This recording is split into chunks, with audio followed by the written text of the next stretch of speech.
por donde va a estar fluyendo la muestra o donde va a estar contenida la muestra si es que el instrumento es de laboratorio, ¿vale? Después de que tenemos esa celda y que esa energía ha interactuado con la muestra, vamos a captar la radiación que no fue absorbida por nuestra muestra. Y para ello vamos a emplear un detector que nos va a ayudar a convertir esa señal de luz en una señal que sea medible. Normalmente se convierte esta señal en una variable eléctrica, ¿no? Que posteriormente podremos amplificar, que posteriormente podremos enviar hacia una parte del proceso, hacia un sistema de control incluso, para poder contemplar un lazo de composición a partir de un instrumento óptico. Evidentemente, para lograr enviar esa señal necesitamos una parte electrónica que nos va a ayudar a procesar la misma y la podremos incluso visualizar a través de un registrador gráfico, a través de un display, dependiendo del instrumento. Entonces, de cajón, sea un método espectroscópico de absorción, de emisión o de fluorescencia, todos en común van a tener estos 5 componentes, ¿vale? Ok, y bueno, la espectroscopía molecular basada en la interacción con radiación, ya sea ultravioleta, visible, infrarrojo, se ocupa ampliamente para la identificación y determinación de una gran variedad de especies orgánicas, inorgánicas y bioquímicas. Es decir, el analito puede tener una naturaleza orgánica, inorgánica, o puede ser incluso una sustancia bioquímica que vamos a nosotros a identificar en algún proceso. Entonces, estas sustancias pueden estar, ya dijimos, en forma gaseosa, líquida o en un material sólido, ¿no? Y bueno, en particular les pido que tomemos nota de esta parte porque los fotómetros son los instrumentos que vamos a poder implementar en los procesos, son los que pueden ser de gran interés para ustedes, dado que nos van a permitir obtener un análisis en ese momento en el proceso y a partir de él generar incluso un monitoreo continuo o bien implementar una estrategia de control basada en la medición de alguna propiedad que sea identificable, sea trazable en el material del proceso. Entonces, estos fotómetros, sus aplicaciones más comunes son el monitoreo y control de tanto materiales líquidos, gaseosos e incluso sólidos en plantas industriales, en donde su simplicidad, robustez y facilidad de mantenimiento los hace muy prácticos. Los fotómetros también tienen muchas aplicaciones en donde la portabilidad es un requisito importante. Entonces vamos a contar con algunos diseños que ya dijimos que puedan estar en proceso, en campo, realizando una medición de alguna propiedad en particular de esos materiales y que incluso vamos a poder tener diseños que sean compactos y que nos permitan realizar mediciones en diferentes puntos del proceso, lo que representará un diseño portátil y fácil de transportar en cualquier parte del proceso, ¿no? Para realizar un análisis. Dentro de las características más importantes en la espectrofotometría cuantitativa, es decir, como vamos a hacer análisis en donde vamos a dejar representado a lo mejor un dato en composición, puede ser un dato en porcentaje, un dato en partes por millón, partes por billón, dependiendo de la unidad que sea de utilidad en tu proceso, podemos implementar estas tecnologías que nos permitan cuantificar la presencia de esas especies inorgánicas, orgánicas y bioquímicas, que nosotros las denominamos generalmente como analitos, ¿no? Muy bien, entonces por eso estos instrumentos denominados fotómetros son de gran utilidad. Aparte, tienen una muy buena sensibilidad, tienen límites de detección, incluso en el orden de los 10 a la menos 4 hasta 10 a la menos 7 en este caso moles por cada litro. Si nosotros convertimos ese dato de 10 a la menos 7 moles, pues ya se convierten incluso en unidades de micromoles, ¿no? Entonces, los límites de detección andan más o menos en esos intervalos.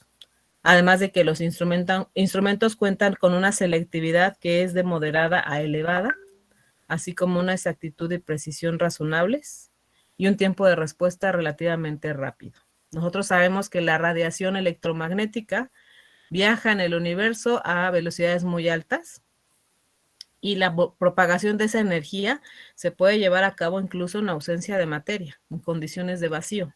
Es en donde se han reportado las máximas velocidades de propagación de las ondas que conforman las diferentes radiaciones electromagnéticas en el universo, ¿no?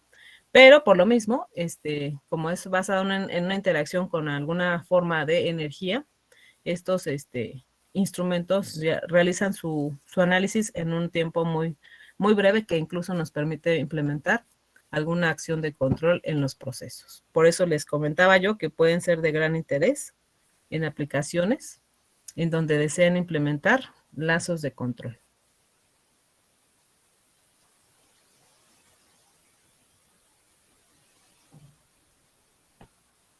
Si me permiten un minuto, permítame.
Sí, bueno, entonces continuamos.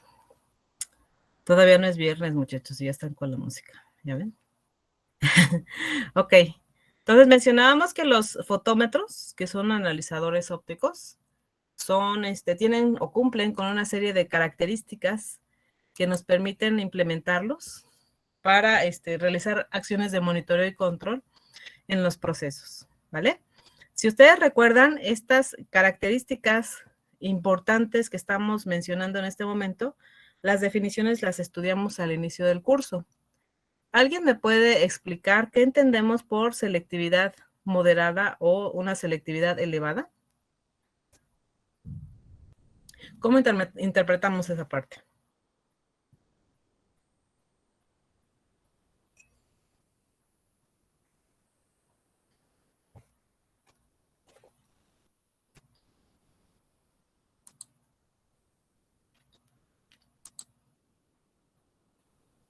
Sería como la capacidad del instrumento para seleccionar una sola molécula de cierto, ahora sí, de lo que va a leer. Exactamente, correcto.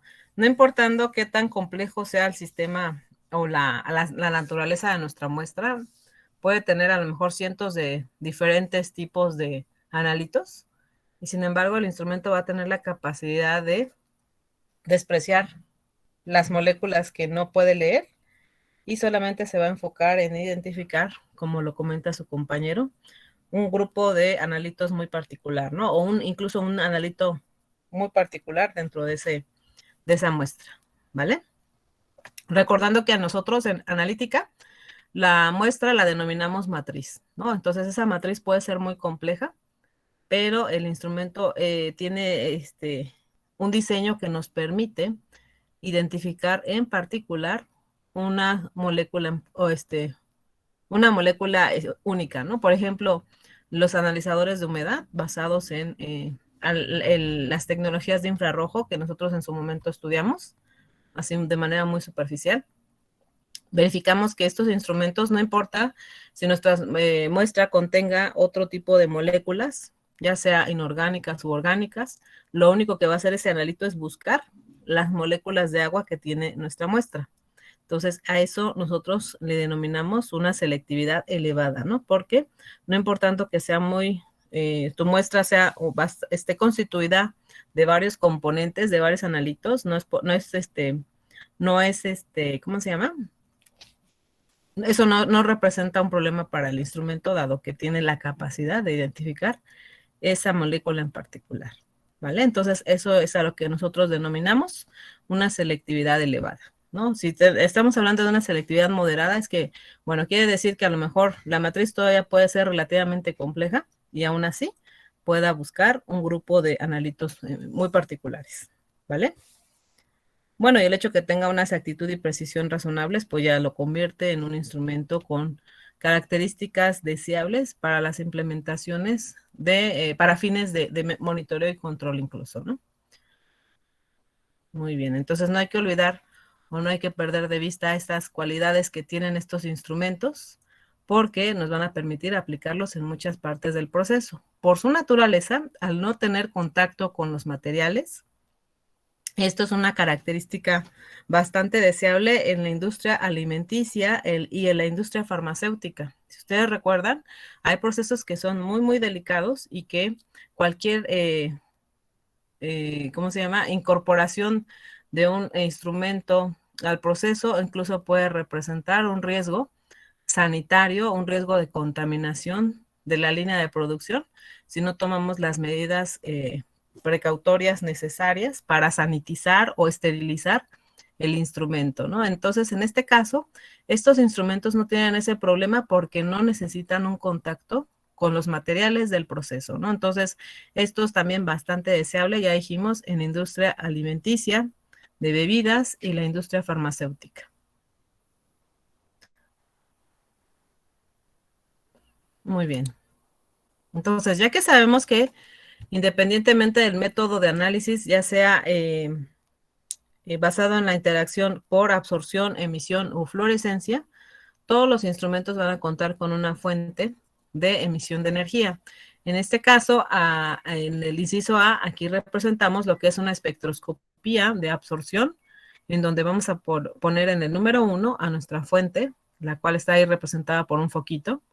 Puede ser una lámpara de tungsteno, puede ser una fuente de emisión de un diodo, puede ser la emisión proveniente de alguna lámpara de tungsteno, una lámpara de wolframio. Entonces, esta fuente va a emitir continuamente alguna forma de energía, ¿no?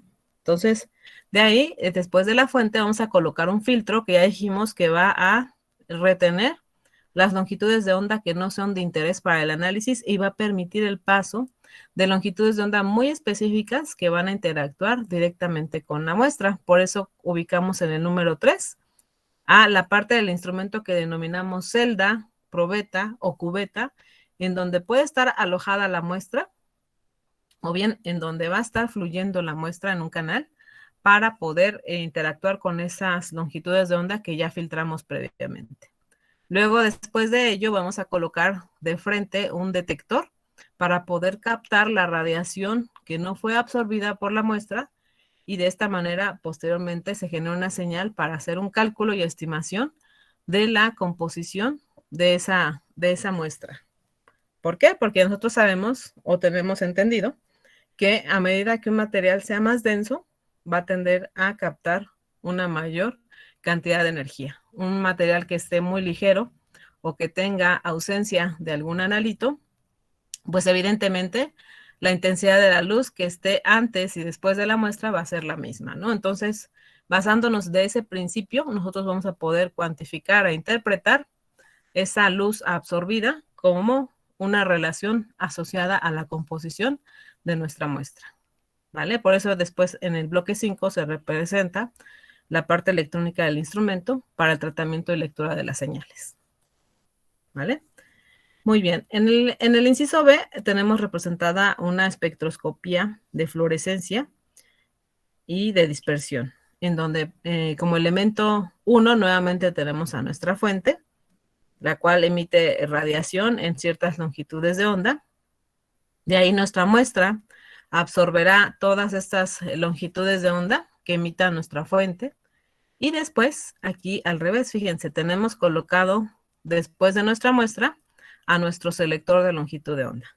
Esto quiere decir que esta exposición de nuestra muestra a esta fuente de energía provoca que los analitos florezcan, florezcan y emitan alguna forma de energía que sea que nosotros vamos a direccionar hacia nuestro selector de longitud de onda para que de tal manera que dependiendo de las longitudes de onda que emita el analito, vamos a colocar un filtro en particular, ¿no? Ese filtro posteriormente nos corroborará o confirmará qué tipo de longitud de onda está emitiendo el analito para que después esta radiación sea captada por el detector y después se convierta esa señal de energía en una variable eléctrica que también trataremos y transformaremos con la parte electrónica de nuestro instrumento, ¿vale? Entonces, eso es lo que es una espectroscopía de fluorescencia. Vamos a exponer nuestra muestra ante una fuente de emisión de energía que va a provocar que los analitos florezcan y posteriormente vamos a captar esa fluorescencia emitida por los analitos que estará indudablemente asociada a la composición, a la concentración que se tenga de estos analitos en nuestra muestra, ¿vale? Entonces, posteriormente será convertido esa señal en un parámetro que finalmente será traducido a composición. Para el caso de la espectroscopía de emisión, aquí me equivoqué, en lugar de ser inciso A, debería decir inciso C. Es una espectroscopía de emisión en donde nosotros vamos a colocar a una muestra a una cierta temperatura. Podemos trabajar, ya dijimos, con materiales gaseosos, líquidos y sólidos, pero la espectroscopía de emisión particularmente trabaja con las cenizas de la muestra. Entonces, si una muestra de agua le queremos realizar una identificación o un análisis, por ejemplo, de la presencia de mercurio, de cromo, de plomo, que son elementos tóxicos que deberían de estar presentes en los alimentos o en el agua o en los líquidos que bebemos en una mínima concentración. Bueno, lo que vamos a hacer con esa muestra de agua es evaporarla primeramente. Sabemos que si nuestro sistema de medición está a una presión atmosférica de una atmósfera o 760 milímetros de mercurio, pues el agua va a hervir a 100 grados Celsius, ¿no? Entonces, ya que se alcancen esos 100 grados Celsius, si ustedes se fijan, cuando nosotros servimos agua y si por descuido dejamos que toda el agua se evapore, van a quedar unos residuos salinos en nuestra olla, ¿no? Si la tenemos esa ollita hirviendo en la estufa y nos olvidamos de esa ollita, va a llegar un punto en donde todo el agua se va a evaporar y van a quedar unos residuos de cenizas en el fondo de nuestra ollita, ¿no? Por ejemplo. Entonces, esas cenizas, muchachos, lo que se hace es comenzarlas a calentar hasta alcanzar temperaturas de un orden de 1800 a 1500 grados Celsius. Y es cuando las sales metálicas, al tener una exposición a una energía calorífica muy alta, comienzan a emitir radiación visible.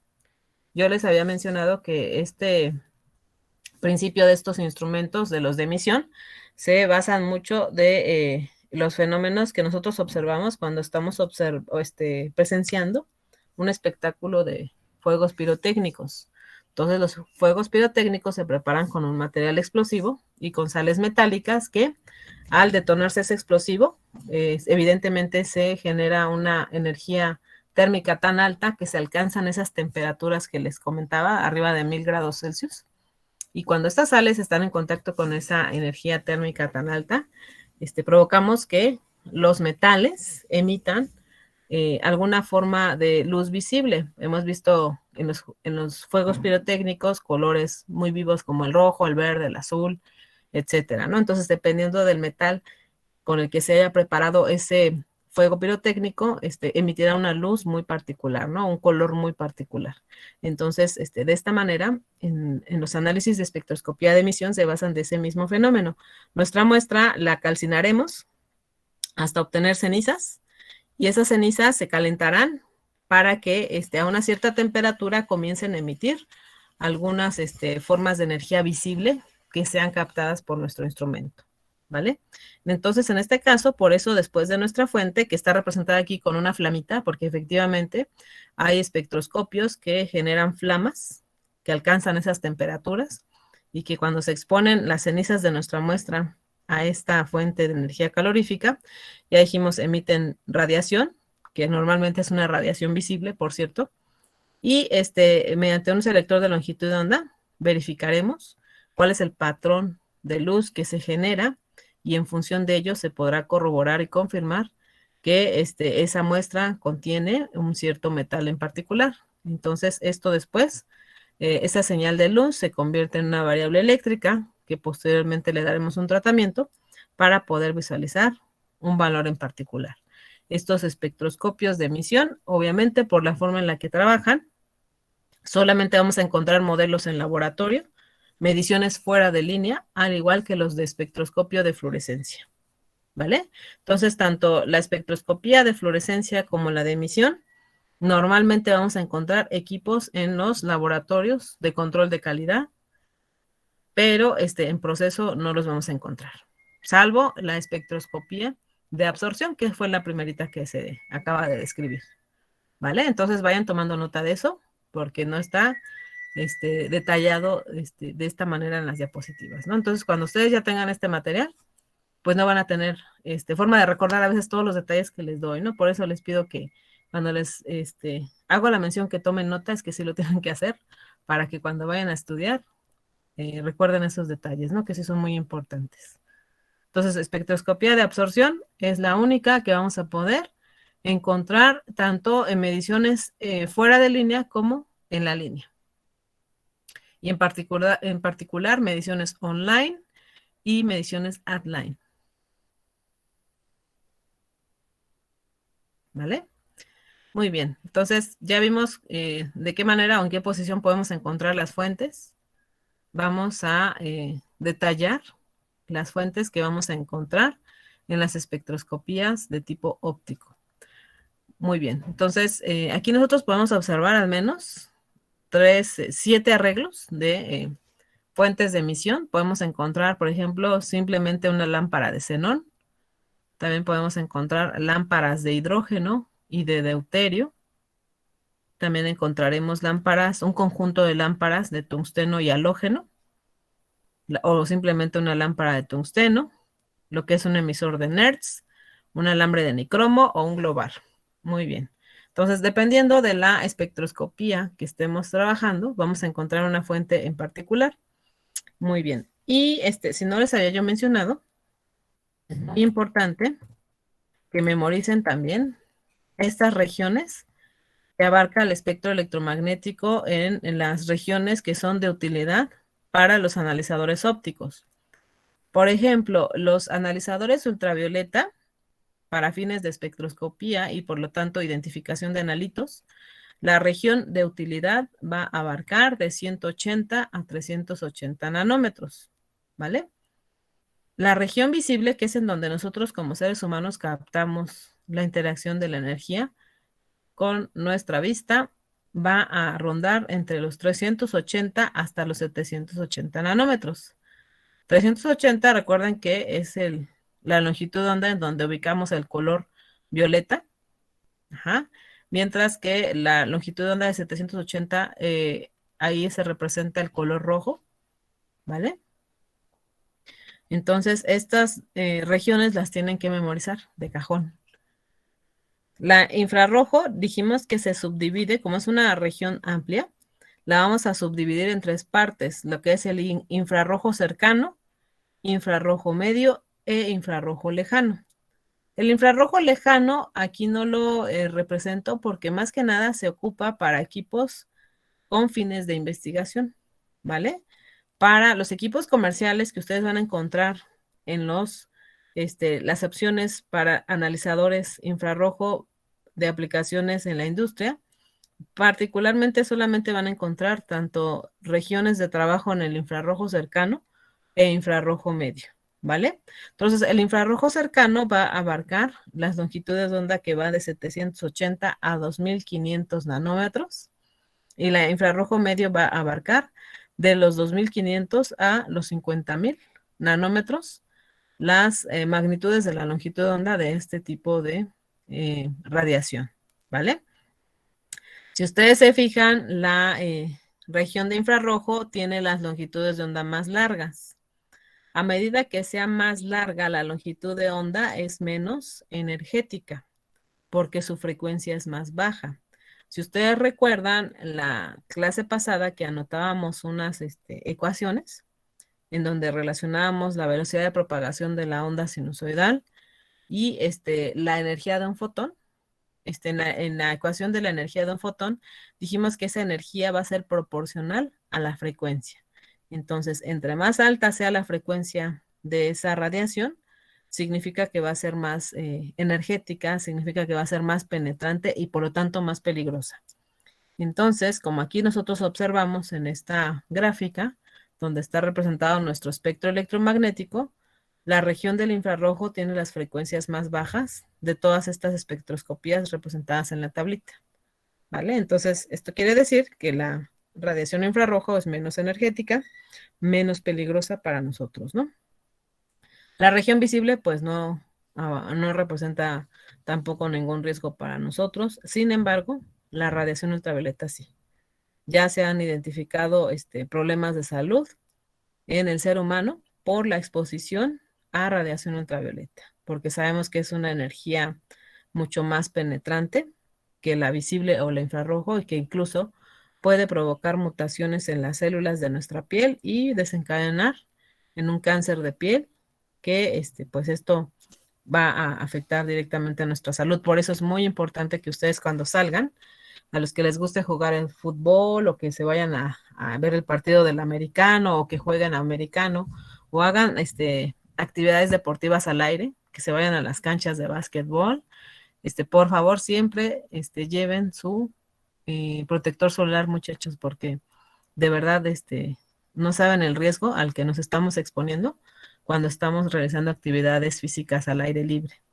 A los que les gusta salir a correr en las mañanas, pues aunque no vean el sol tan intenso, sí llega una cierta porción de radiación ultravioleta a la superficie de la Tierra, ¿no? Ya dijimos que por ahí tenemos unos problemas con la capa de ozono que nosotros mismos generamos por el uso de los refrigerantes fluorocarbonados, que en su momento hace unas décadas se ocuparon mucho y que lamentablemente trajo como consecuencia, porque no lo sabíamos, que se provocaran afectaciones a la capa de ozono. Entonces, por favor, aunque vean un día nublado, la radiación llega, ¿eh? Porque ya dijimos que se propaga con ausencia de materia o sin ausencia de materia.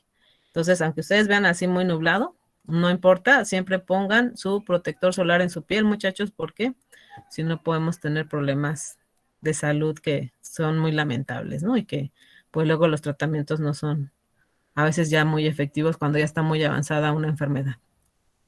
Muy bien, entonces ya memorizamos en las regiones de utilidad de las espectroscopías más comunes, ¿no? Entonces, por ejemplo, si ustedes están observando el intervalo de longitudes de onda que emite una lámpara de xenón, aquí nosotros incluso ya notamos que es ideal para aplicaciones en fluorescencia molecular, pero también la lámpara de xenón abarca una región muy importante del espectro visible. Si ustedes memorizaron ahorita las longitudes de onda del espectro visible, dijimos que va de los 380 a los 780 nanómetros. Entonces, básicamente la lámpara de xenón incluso emite un poco de radiación ultravioleta, ajá, porque si ustedes se fijan, aquí la longitud de onda comienza desde los 250. Entonces, quiere decir que una lámpara de xenón tanto emite radiación ultravioleta como radiación visible, ¿vale? Entonces, para aplicaciones en espectroscopía tipo fluorescencia vamos a encontrar lámparas de xenón, pero también para aplicaciones de espectroscopías de región visible, ¿sí? Bueno, entonces, por ejemplo, las espectroscopías de absorción molecular, va a ser muy común que contemos con lámparas de hidrógeno o bien de deuterio. Estas lámparas emiten radiación en las longitudes de onda que va de los 160 hasta los 380 nanómetros. Por otro lado, si nosotros encontramos un analizador que trabaje en las tres regiones, ultravioleta, visible e infrarrojo cercano, es porque seguramente tiene como fuente de emisión lámparas de tungsteno y halógeno, ¿vale? Entonces, este conjunto de lámparas abarcarán las longitudes de onda que va de los 240 a los 2500 nanómetros, ¿vale? Entonces, aquí abarcamos tanto región ultravioleta, visible e incluso el infrarrojo cercano. ¿De dónde a dónde dijimos que va a ir el infrarrojo cercano, muchachos?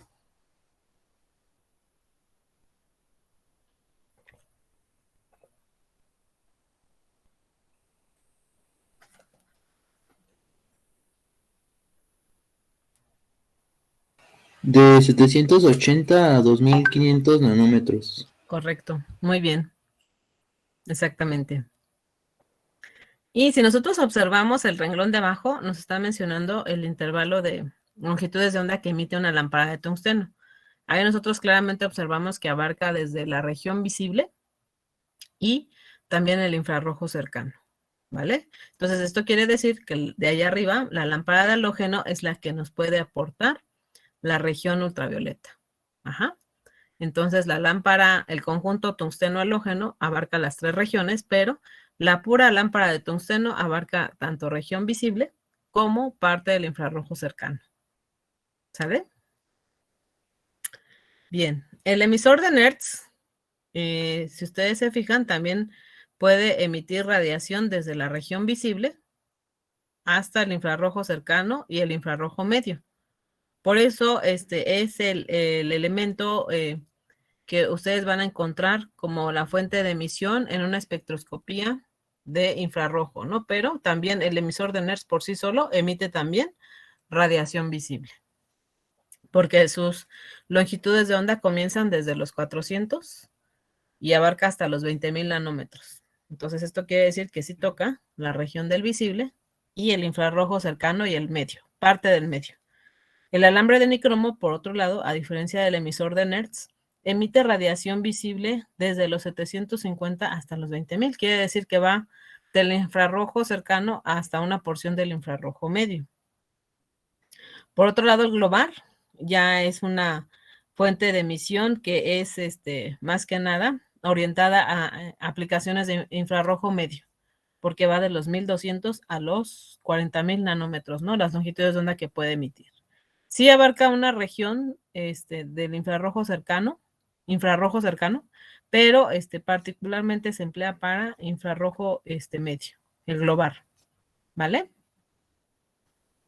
Muy bien. Entonces ya más o menos tienen identificadas los tipos de fuentes que vamos a encontrar en las diferentes espectroscopías.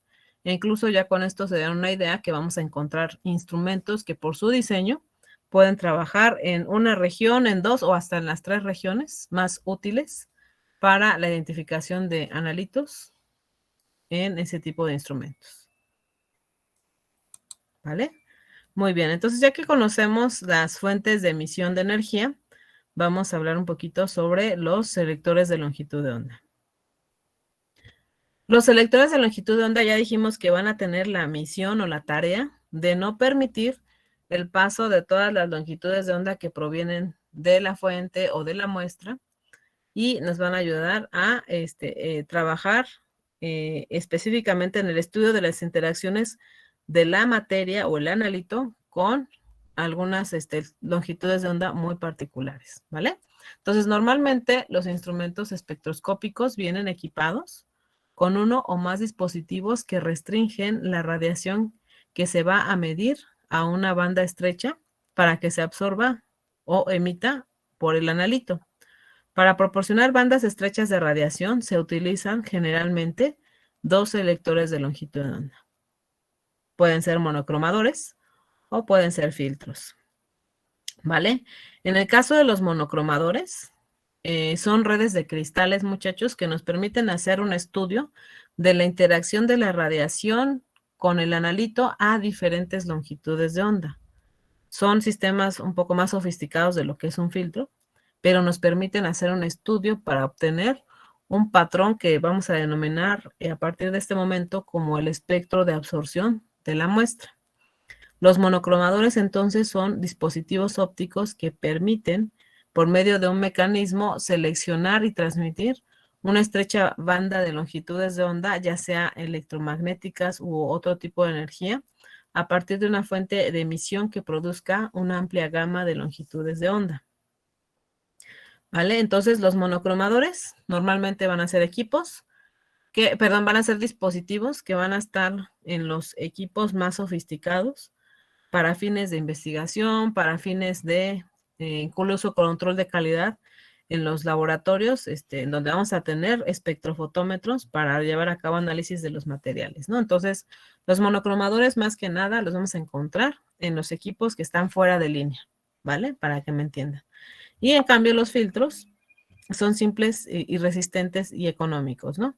Se catalogan por su longitud de onda, la cual se obtiene en la transmisión máxima, y por sus anchos de banda efectivos.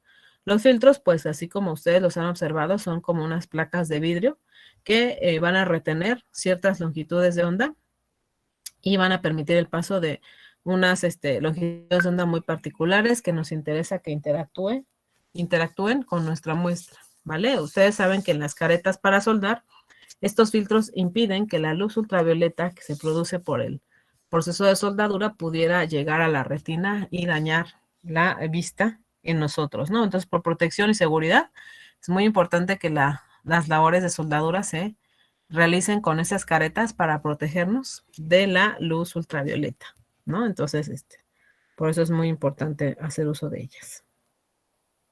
Entonces, así como hay filtros que impiden que llegue la radiación ultravioleta, hay filtros que son muy particulares que nos permiten que no llegue, por ejemplo, la luz roja, o no llegue la luz amarilla, o no llegue la luz azul, o la que no sea de utilidad para que se lleve a cabo ese análisis. Y ahorita vamos a investigar por qué es importante que esos filtros nos ayuden a esa identificación de estos analitos, porque prácticamente de todas las partes que conforman el espectroscopio, que son 5, ya dijimos, estos selectores de longitud de onda es lo que hace selectivo al instrumento.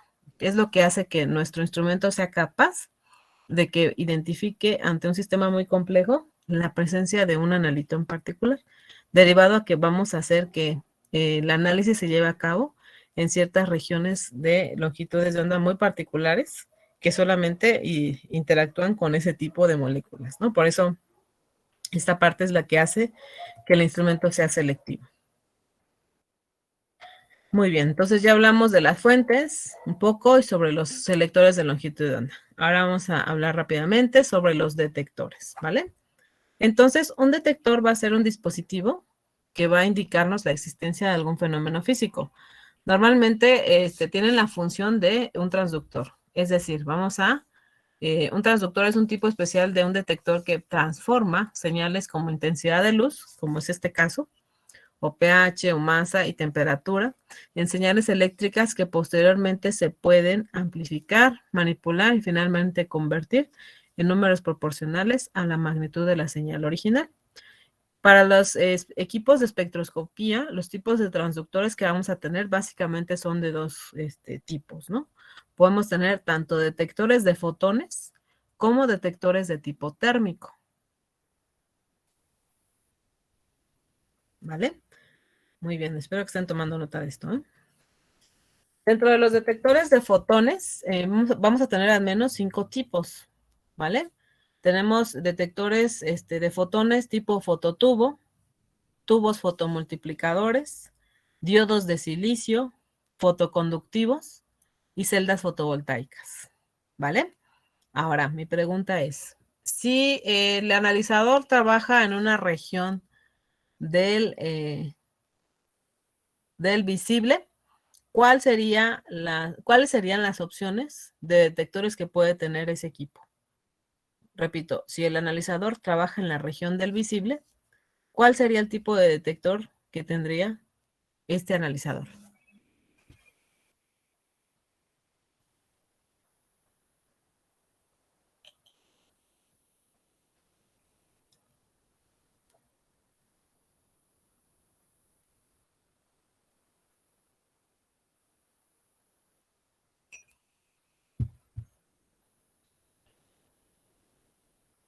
Podría ser el de celdas fotovoltaicas.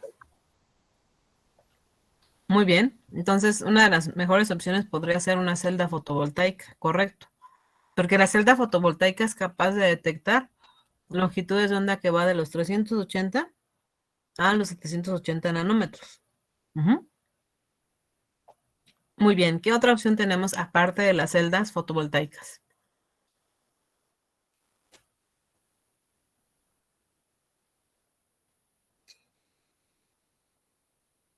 El de diodos de silicio. Muy bien, también tenemos como opción o alternativa los diodos de silicio que trabajan en la región de 350 a los 1000 nanómetros, ¿vale? Entonces esto definitivamente abarca también región visible. Ok. Si el instrumento trabajara con las regiones de ultravioleta y visible, ¿qué opción me quedaría para ese tipo de detector?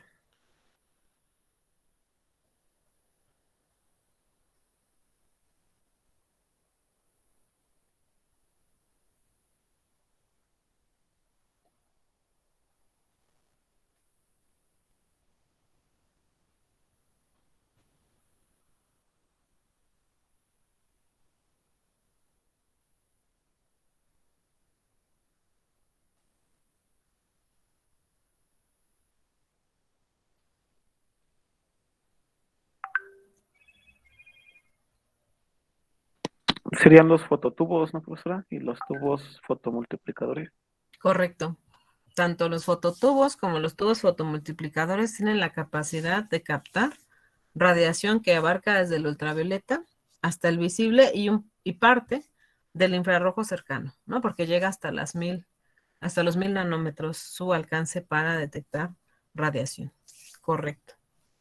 Muy bien. Y si ustedes observan, los detectores térmicos, principalmente con qué radiación trabajan, muchachos.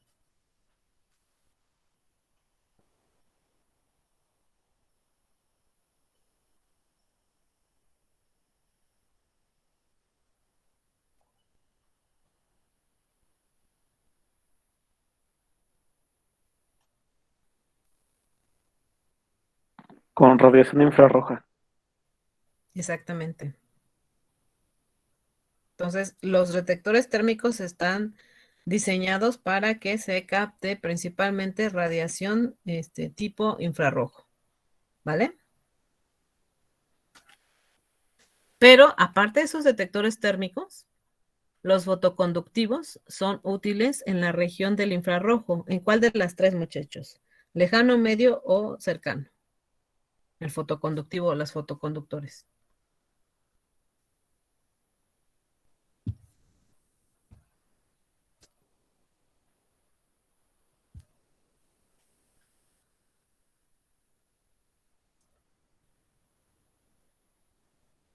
Infrarrojo cercano, ¿no? Porque Correcto.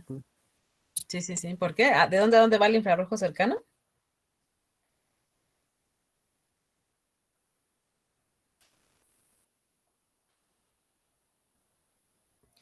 Una estimación. ¿De dónde a dónde va?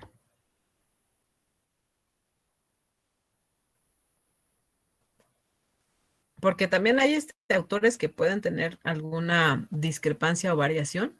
Hay algunos que dicen que la región visible solamente abarca de los 400 a los 700 nanómetros. Hay otros que dicen que no, que comienza la región visible desde los 380 a los 780. Otros que no, que son hasta 750. Entonces, hay todavía una discusión al respecto.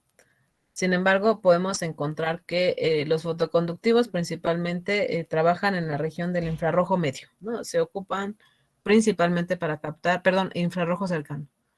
Entonces, se trata, esta tablita trata de ubicarnos en cuanto a los alcances que tiene cada detector y como podrán darse cuenta, los térmicos, ya dijimos, solamente abarcan las regiones del infrarrojo y en particular los fotoconductivos también, pero solamente son útiles en la región del infrarrojo cercano.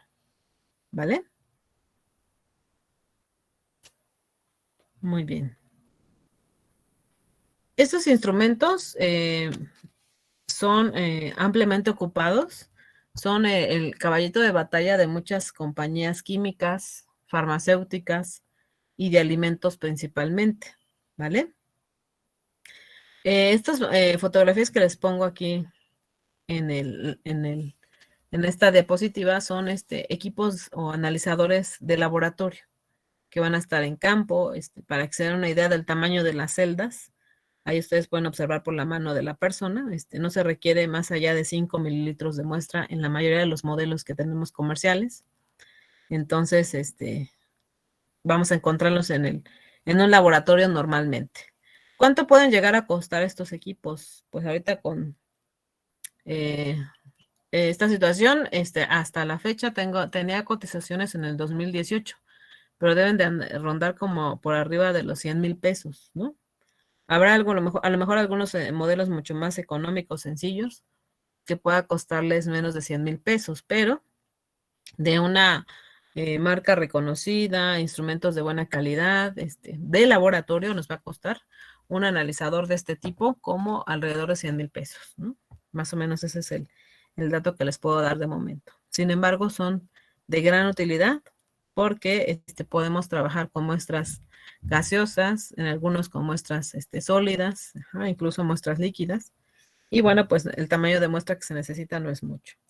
Lo que es de interés para ustedes son los de proceso, ¿no? Esos los veremos ahorita más adelante. Por el momento vamos a profundizar un poquito más sobre los detalles de las tecnologías de infrarrojo, porque son de gran utilidad para fines de medición de variables en laboratorio o bien en proceso, ¿vale?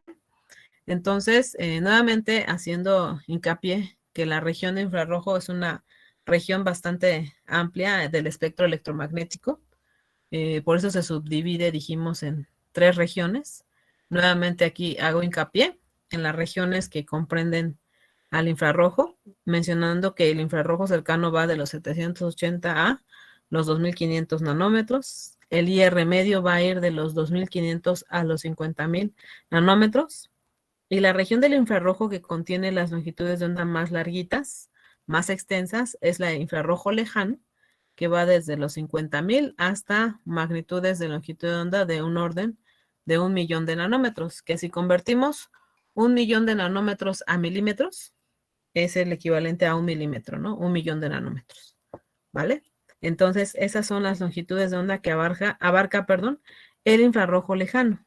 Pero el infrarrojo lejano, repito, se ocupa principalmente en equipos en donde se van a hacer investigaciones muy particulares de la materia, ¿no? Entonces, incluso para la industria, es más común y más empleable un analizador de infrarrojo cercano o medio, por mucho, ¿vale? Muy bien. Entonces, en los catálogos ustedes podrán encontrar analizadores de luz infrarroja tipo NIR y tipo IR. ¿Qué significará la sigla N, muchachos, en los analizadores de infrarrojo?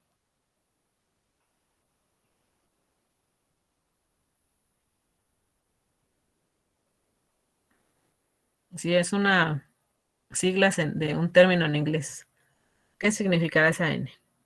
¿O de dónde viene?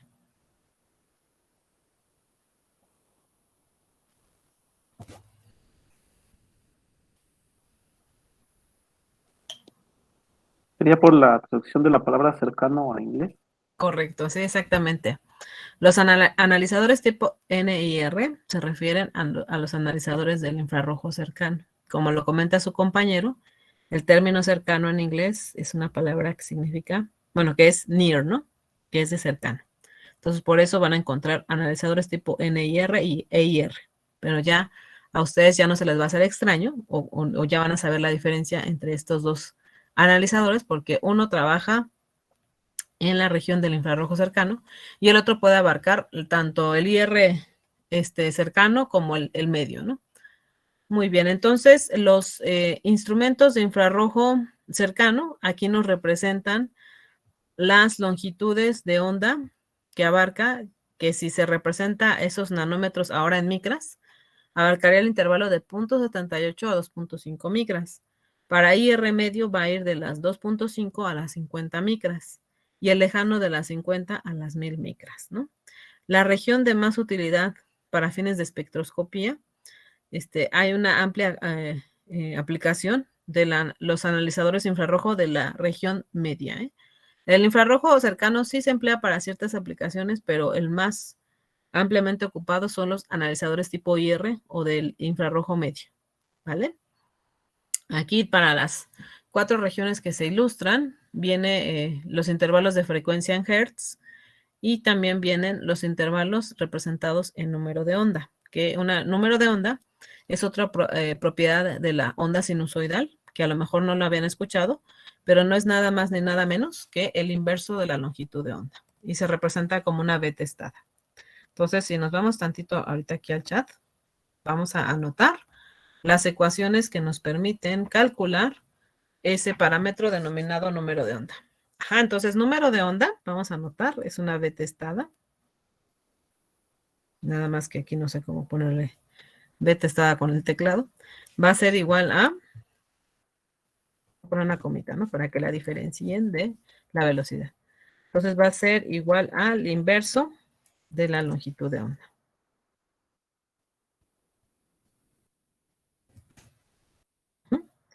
Normalmente, vamos a poner número de onda.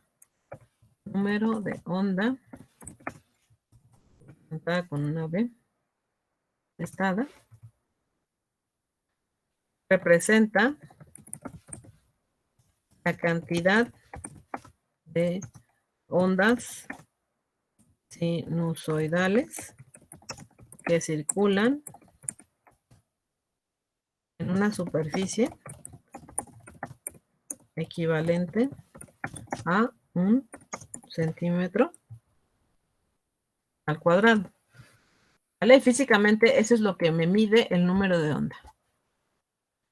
La cantidad de ondas que circulan en una superficie equivalente a 1 centímetro cuadrado. Y esa B testada se representa con la unidad normalmente de centímetros a la menos 1. ¿Vale? Esa es la unidad más común. Para que tomen nota, para que cuando vayan armando su formulario, vayan considerando estas ecuaciones. Entonces, el número de onda se calcula con el inverso de la longitud de onda. Recordando que la longitud de onda se representa como una letra lambda, ¿no? Como lo estamos viendo ahorita en la tablita. Entonces, esa B testada se calcula con el inverso de la lambda, ¿no? Y físicamente me representa la cantidad de ondas que van a circular en una superficie equivalente a 1 centímetro cuadrado. ¿Vale? Muy bien, me regreso a la presentación.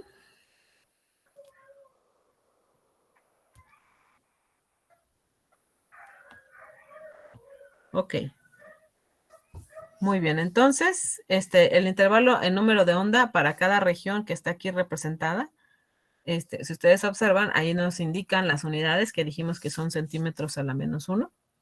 Para la región infrarrojo cercano, por ejemplo, esos intervalos van a ir de los 12.800 a los 4.000 centímetros a la menos 1.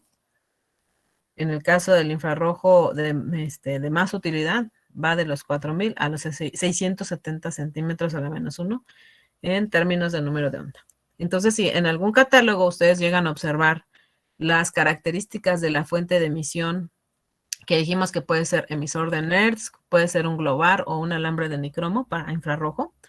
A veces en vez de representar los intervalos en longitud de onda, van a encontrar representadas las características de esa fuente en número de onda. Pero recuerden que para obtener ese dato a longitud de onda, solamente hay que aplicarle el inverso, ¿no? Porque ya vimos qué relación tiene este parámetro denominado número de onda con relación a la longitud de onda. ¿Vale? Entonces, por eso es importante que lo ubiquen, porque para espectroscopía normalmente se suelen representar las características de los instrumentos también en términos, en vez de longitud de onda, número de onda. ¿Vale? Muy bien. Entonces, ahora vamos a ver algo muy, muy importante y van a ver que es bien fácil identificar qué instrumento voy a escoger para cada una de las moléculas que yo deseo identificar. ¿Vale? No necesitan ser químicos, especialistas, simplemente vamos a poner atención en este momento para saber cuándo voy a sugerir un instrumento de infrarrojo para la búsqueda de una molécula, ¿vale? Entonces no es nada del otro mundo, es algo muy, muy simple. Entonces, la radiación infrarroja no es lo suficientemente energética para producir la clase de transiciones electrónicas que se dan cuando la materia obviamente interactúa con radiación ultravioleta visible o los rayos X. Ya dijimos que es la radiación que tiene las longitudes de onda más larga y por lo tanto las frecuencias más bajas y por lo tanto es menos dañina, es menos penetrante. Por eso aquí nos hacen hincapié que no es lo suficiente energética para provocar las transiciones cuánticas que se dan cuando la materia interactúa con ultravioleta, visible o rayos X, ¿vale? Entonces, para absorber radiación infrarroja, una molécula debe de sufrir un cambio neto en el momento dipolar, como consecuencia de su movimiento de vibración o de rotación. A ver, entonces, desmenuzando esto que nos acaban de mencionar en este parrafito. Cuando la materia, en este caso los analitos, los exponemos a radiación infrarroja, lo único que vamos a provocar es que sus enlaces covalentes vibren o incluso se roten un poco esos enlaces, se tuercen un poquito esos enlaces cuando esa molécula absorbe radiación infrarroja. Pero estos cambios o movimientos que se dan no alteran en absoluto la naturaleza de los analitos. Ojo, ¿vale? Entonces, aquí nos están diciendo que la radiación infrarroja provoca un cambio neto en el momento dipolar. ¿Por qué? Porque se genera vibraciones en sus enlaces o torsiones, ¿no? Por así decirlo. Bueno, entonces, ¿cómo yo sé cuándo una molécula es polar o cuándo no es polar? Entonces, esto lo hemos mencionado en algún momento. Por ejemplo, la molécula del agua, ya les había dicho que es una molécula polar, porque sabemos que el oxígeno es más electronegativo que el hidrógeno y por lo tanto tiende casi a arrancarle ese electrón que comparte el hidrógeno para formar ese enlace covalente, ¿no? Entonces, por eso se forma del lado del oxígeno una polaridad negativa y del lado de los hidrógenos se genera un polo positivo. Por eso se dice que la molécula es dipolar. Entonces, ¿cómo yo sé si una molécula es polar o no polar? El único requisito o característica que van a observar en esas moléculas es que están conformadas por al menos dos elementos diferentes. Aquí les pongo un ejemplo, la molécula del agua y la molécula de nitrógeno. Entonces, una molécula va a ser polar cuando esté conformada por al menos dos elementos diferentes, como en el caso del agua. Tenemos ahí que esa molécula está conformada por hidrógeno y por oxígeno. Y de los dos elementos, uno siempre va a ser más electronegativo. Y por lo tanto, ese contraste de polaridades hace que se forme la polaridad en la propia molécula, ¿vale? Mientras que en el caso del nitrógeno, ahí como la molécula está conformada por dos elementos idénticos, ahí no se genera ninguna polaridad porque estamos hablando que esa molécula está conformada por el mismo elemento, ¿vale? Entonces ahí les pongo el ejemplo. Ahí tenemos a la molécula del agua en el lado izquierdo y en el lado derecho tenemos a la molécula de nitrógeno. Si nosotros lo vemos así como en un plano físico, para hacer una analogía, imaginen que el oxígeno es un sumo de esos luchadores que están bien robustos, que esta actividad física se desarrolló en el Japón. Ustedes saben que aquí las personas entre más masa corporal tengan y habilidades para derribar al enemigo, pues ese es el que gana, ¿no? Entonces, se requiere tanto fuerza como también, como dicen, maña, ¿no? Para vencer al enemigo en las luchas de sumo, ¿no? Entonces, hagan de cuenta que nosotros tenemos el oxígeno representado por un sumo. Y imaginen que ese sumo tiene dos cuerdas en cada una de sus manos. Entonces, vamos a colocar en el extremo del otro lado de esas cuerdas a un par de niños gemelitos que están en el kinder. Entonces, imagínense a los niños empezando a estirar hacia el extremo opuesto esa cuerda, pues obviamente su fuerza no va a ser la misma, y por más que intenten quitarle la cuerda al sumo, jamás lo van a poder hacer, porque el sumo es más robusto, tiene más fuerza. Entonces, lo mismo sucede con la electronegatividad. En el caso de la molécula del agua, el oxígeno es mucho más electronegativo y siempre va a atraer hacia él, hacia su centro de masa, a esos electrones que conforman ese enlace covalente que tenemos presente en la molécula del agua. Tenemos dos enlaces covalentes en cada uno de los átomos de hidrógeno, están unidos a la molécula del agua por ese enlace covalente que están conformando cada uno de esos átomos, ¿no? Entonces, como casi está perdiendo el hidrógeno, el único electrón que tiene para compartir en ese enlace, por la electronegatividad del oxígeno, entonces es muy probable que los electrones se encuentren más cercanos al átomo de oxígeno, ¿no? Por eso ahí se forma un polo negativo y del lado opuesto un polo positivo. Ajá, imaginándonos esa analogía de los niños luchando contra el zumo, tirando de esas cuerdas. Eso es lo que sucede con la electronegatividad de la molécula y por eso, del agua, y por eso es una molécula polar. ¿Vale? Ahora, si nosotros ponemos a esos dos gemelitos con un par de cuerdas, nada más luchando uno con el otro, pues ahí los dos van a tener una fuerza muy similar. Por eso ahí no se forma ninguna polaridad. En este caso, el nitrógeno, al estar conformado esa molécula por el mismo elemento, esas moléculas son denominadas no polares, cuando están conformadas, repito, por el mismo elemento. ¿Vale? ¿Sí se lo grabaron bien, chicos? Entonces, una molécula cuando es polar es candidata a ser identificable por una técnica de infrarrojo. Eso es lo único que tienen que saber ustedes de química para poder seleccionar ese tipo de instrumentos para la búsqueda de los analitos. Por ejemplo, aquí les coloco en esta tablita lo que es el momento dipolar.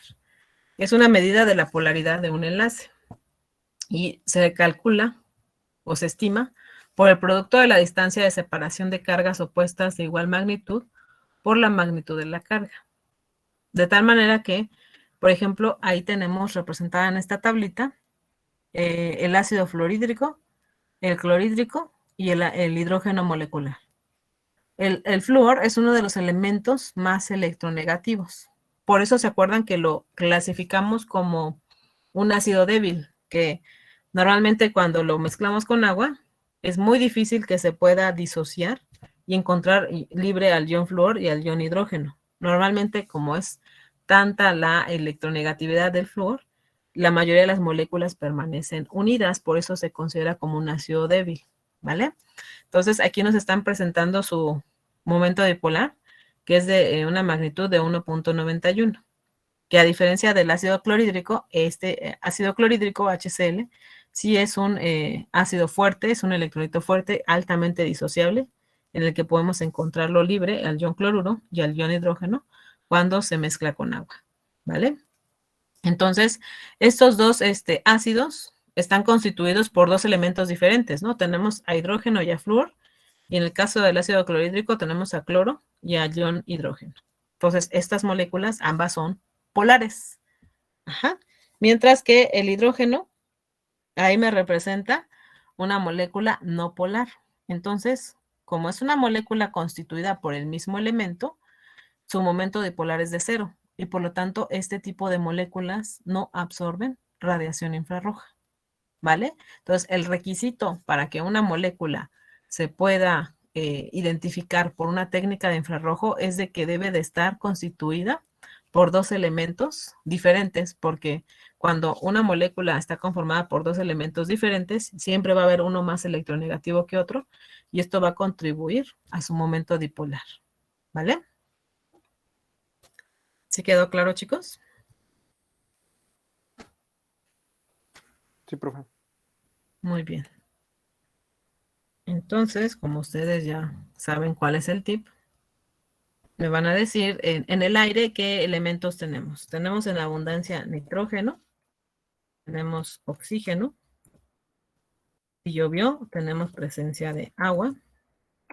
Estamos hablando de una ciudad muy contaminada o industrializada, tenemos CO2, tenemos monóxido de carbono, tenemos óxidos de nitrógeno, óxidos de azufre también, y tenemos gases nobles, ¿no? Argón, aquí estoy anotándolos en el chat, ¿eh?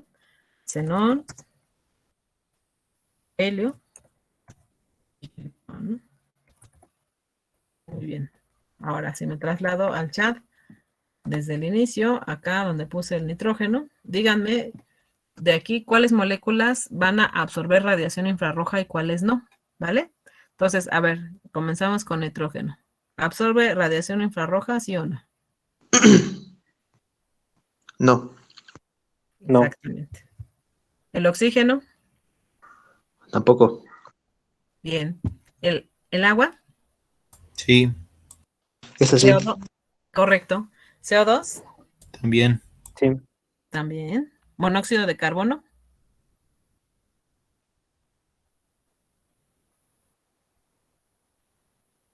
También. También.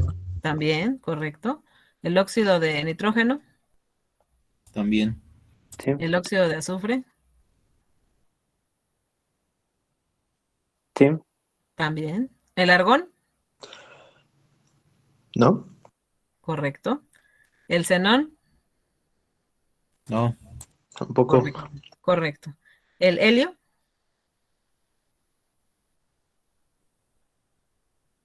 No. Tampoco. ¿Y el criptón? Tampoco. Correcto. Entonces, ¿ya vieron? No hay magia, no hay truco, aquí no hay falla, ¿no? Con el hecho de que yo observe que si una molécula está constituida por dos elementos diferentes, es candidata a absorber radiación infrarroja y por lo tanto se puede identificar por este tipo de instrumentos, ¿vale? Muy bien, jóvenes, pues les agradezco su asistencia a la clase del día de hoy. El día viernes voy a atender